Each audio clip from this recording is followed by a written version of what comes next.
ഈ സിനിമയിൽ ഞാനത് ഇതിലും കണ്ടു, ട്രെയിലറിലും കണ്ടു. അപ്പോൾ എനിക്കത് പറയാം.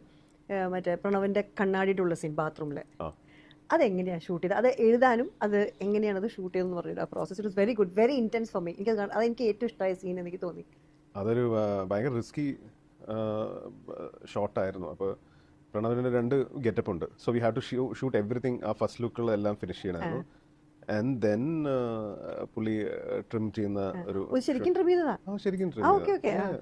അപ്പോൾ നമ്മൾ മൾട്ടിപ്പിൾ ക്യാമറ സെറ്റപ്പ് ചെയ്തിട്ട് ഒറ്റ ദിവസം എടുത്ത ഷോട്ട് തന്നെയാണ്. മുടി മുറിച്ചിട്ട് ഇത് റീടേക്ക് ചെയ്യണമെങ്കിൽ വലിയ ബുദ്ധിമുട്ടല്ലേ? റീടേക്ക് ഇല്ല, റീടേക്ക് പറ്റില്ല. സോ അത് ഞങ്ങൾ പലതും റിഹേഴ്സ് ചെയ്തു ഓരോന്ന്. ആദ്യം ഇങ്ങനെ ചെയ്യണം, പിന്നെ ഇങ്ങനെ ചെയ്യണം എന്നൊക്കെ പറഞ്ഞ് ഞങ്ങൾ മൂവ്മെന്റ്സ് അടക്കം നമ്മൾ എന്തൊക്കെയോ അങ്ങനത്തെ റിഹേഴ്സ് ചെയ്തു. അത് പേടി കുറച്ച് റിസ്കി പരിപാടിയായിരുന്നു. ബിക്കോസ് അറിഞ്ഞൂടാ അത് എന്തെങ്കിലും അതെന്തെങ്കിലും മെസ്സ് ആയിക്കഴിഞ്ഞാൽ you have to wait for couple of months മുടി തിരിച്ച് വളരാൻ.